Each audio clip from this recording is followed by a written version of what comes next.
अस्सलाम वालेकुम बहनों और भाइयों, एक बहुत ही छोटा सा सवाल लेकिन बहुत ही अहम सवाल लेकर हाज़िर हुआ हूँ। आपकी तवज्जो का तालिब हूँ कि हम जो ये क़ुरबानी करते हैं, लाखों जानवरों को ज़ुबाह करते हैं, हमारी नीयत क्या होती है। आप किसी शख्स से भी पूछिए, वो सिर्फ इतना बता देगा कि हज़रत इब्राहीम अलैहिस्सलाम की सुन्नत है, उसे ज़िंदा करना है और उन्होंने अपने बेटे को ज़ुबा किया था, उसी की यादगार को हम हर साल ताज़ा करते हैं। लेकिन क्या मकसद क्या है उसके पीछे नीयत क्या होती है। अगर ऐसा हिस्टोरिकल वाक़यात को सेलिब्रेट करने से कोई इनकलाब आने वाला होता तो दूसरी कौमों में तो ऐसे बेशुमार त्यौहार हैं जहाँ पैसा और वक्त बेइंतहा बर्बाद होता है, तो उससे फ़ायदा क्या पहुँचता है। तो आइए उसी तरीके से इस क़ुरबानी के पीछे नीयत क्या होनी चाहिए। क्या नीयत वही है जो ये ऐसे पम्फलेट्स के ऊपर बांटी जाती है, जिसको अरबी ज़बान में पढ़ ले कि हम नीयत करके ज़ुबा करते हैं। कोई 5 बकरे ज़ुबा कर रहा है, कोई 10 बकरे, गलियां गंदी हो रही हैं, फिर वो मुंडे पाए जो है उसको भूनने के चक्कर में पूरे गलियों के अंदर एयर पोल्यूशन फैल रहा है। तो इससे फ़ायदा कहाँ तक पहुँच रहा है। दोस्तों, क्या ये वही नीयत है जो हज़रत इब्राहीम अलैहिस्सलाम ने छुरी फेरते वक़्त की थी। तो ये दरअसल एक बहुत अहम सवाल है जिसकी अहमियत का शायद अभी हमको अंदाज़ा नहीं होगा। इससे फ़ायदा क्या हो रहा है। इससे कारोबारियों को फ़ायदा हो रहा है, इससे ख़स्साबों को फ़ायदा हो रहा है, इससे गौरक्षकों और पुलिस वालों को तो बहुत फ़ायदा हो रहा है। लेकिन आपका लाखों रुपया तो जेब से जा रहा है। तो इतना जब पैसा खर्च हो रहा है, वक्त खर्चा हो रहा है, तो इसका मकसद क्या है, इसको जानना बहुत ज़रूरी है। दोस्तों, क़ुरबानी अच्छी तरह याद रखिए कि ये जो बकरा बैल जो भी ज़ुबा कर रहे हैं आप, ये क़ुरबानी हज़रत इब्राहीम अलैहिस्सलाम की वो आखिरी आजमाइश है जिसके बाद हज़रत इब्राहीम अलैहिस्सलाम को इमामत अता की गई। इज़्तला इब्राहीम रब्बुहु बिकलिमातिन फ़अतम्महुन्ना क़ाल इन्नी जाइलुका लिन्नासी इमामा। जब इब्राहीम अलैहिस्सलाम को उनके रब ने कई आजमाइशों से गुजारा और वो हर आजमाइश में पूरे उतरे, तो फिर अल्लाह ताला ने फरमाया कि इन्नी जाइलुका लिन्नासी इमामा, अब हम तुमको दुनिया तमाम के इंसानों की इमामत यानी लीडरशिप अता करते हैं।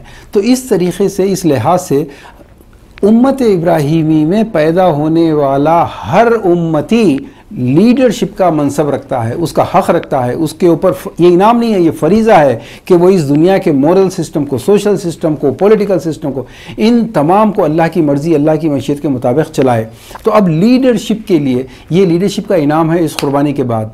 लेकिन हज़ारों लाखों जानवर क़ुरबान कट रहे हैं, गोश्त बट रहा है, लेकिन उसके बावजूद हमारे पास लीडरशिप का तो दूर दूर तक छोड़िए, मामूली सलीक़े की ना चपरासी की नौकरी है, ना क्लर्क की नौकरी है, ना कोई कारोबार है। गुर्बत और इफलास में डूबी हुई कौम है। आइए देखते हैं कि जिस अजीम इबादत को यानी क़ुरबानी को लीडरशिप के इनाम के साथ जोड़ा गया, वो कहाँ उसमें गलती हो रही है। तो पता चलेगा कि जो नीयत है काम की, उसी में गड़बड़ है, उसी में कोई ऐसी गलती है कि उस नीयत से बकरा छुरी फेरने वाले के जहन में दूर दूर तक ना लीडरशिप का तस्वुर है, ना क़यादत का तस्वुर है, ना इमामत का तस्वुर है। इसलिए बेचारा वो ये अरबी दुआ पढ़ के बकरा काट रहा है और उसके बाद उन्हें खुश है कि उसको सवाब मिल गया।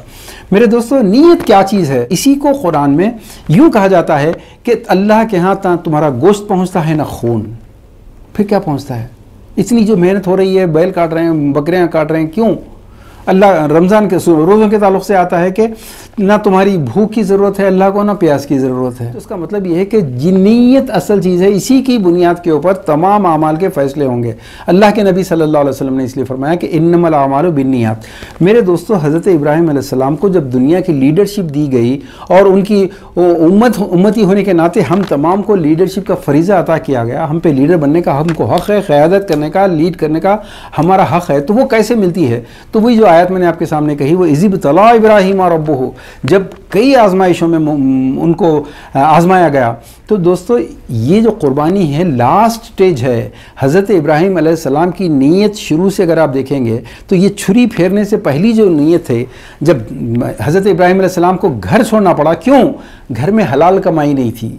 उनके चचा आज़र, उनके वालिद जो थे, आज़र जो है बुत बनाते थे। उनके वालिद का नाम तारुक था।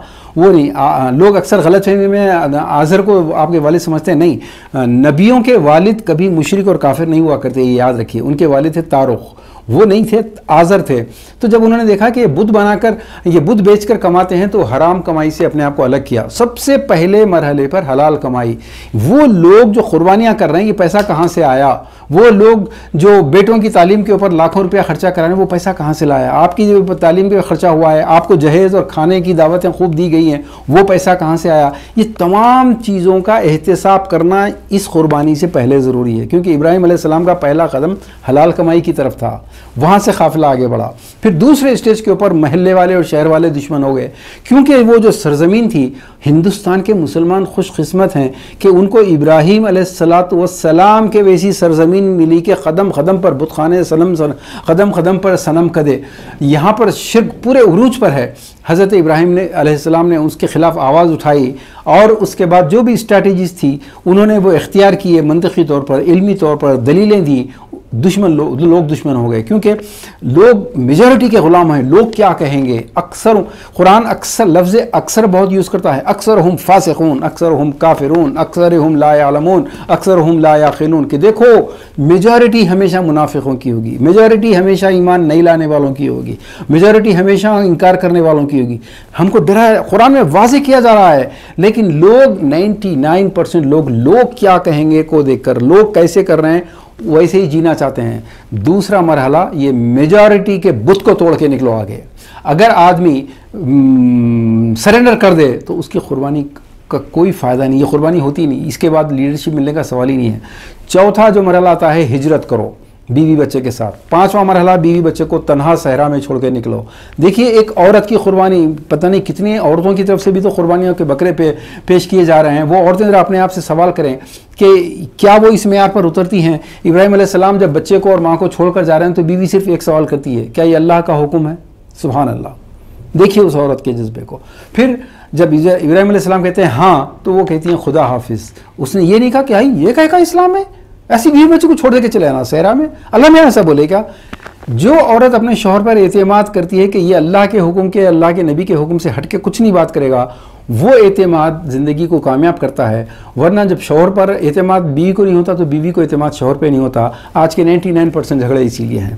پھر اس کے بعد اگلی آزمائش، ابراہیم علیہ السلام کو اولاد کو ذبح کرنے کا حکم ہو رہا ہے۔ اس تصور کیجئے جب پٹی باندھ رہے ہیں ابراہیم علیہ السلام، اپنے بیٹے کے بھی آنکھ پر پٹی باندھ رہے ہیں، ان کو یہ نہیں پتا کہ یہاں ایک دمبا آنے والا ہے، لیکن جب چھری پھیر رہے ہیں تو وہ جو حلال کمائی کے لیے گھر چھوڑے تھے، وہاں سے لے کر آج تک جو ایک ہی نیت تھی آپ کی کہ اے اللہ تیرے حکم کے آگے اپنی کمائی، اپنی گھر، اپنا شہر، اپنا گاؤں، حتیٰ کہ اپنی جان کی سلامتی، ملک کے قانون سے ٹکرانا پڑے تو وہ سب کچھ تیرے لیے، حتیٰ کہ آدمی کو اگر مجھے اولاد کو بھی قربان کرنا پڑے، اولاد کو بھی ذبح کرنا پڑے، تو میں تیرے حکم کے آگے ایک سیکنڈ کی تاخیر نہیں کروں گا۔ بسم اللہ اللہ اکبر، یہ ہے وہ نیت۔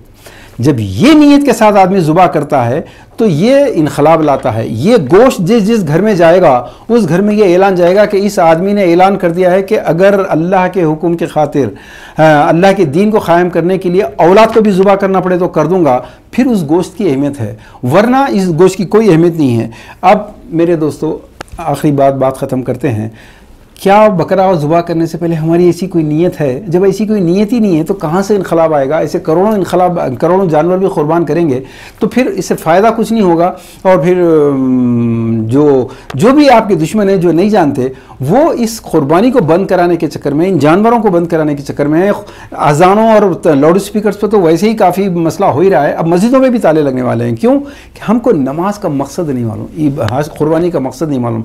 دوستو، ایک انسان بھی، اللہ توفیق دے آپ کو، مجھے سب کو، کہ اگر چھری پھیرنے سے پہلے ایک لمحے کے لیے یہ عہد کر لے کہ اے اللہ تیرے حکم کے لیے ابراہیم علیہ السلام کی طرح، اسماعیل علیہ السلام کی طرح، تیرے حکم کے آگے اپنی اولاد کو بھی ذبح کرنے سے پیچھے نہیں ہٹوں گا، بسم اللہ اللہ اکبر، اللہ تعالیٰ اس کی قربانی کو نہ صرف قبول کرے گا بلکہ اس کے ذریعے انقلاب آئے گا۔ وآخر دعوانا الحمدللہ رب العالمین۔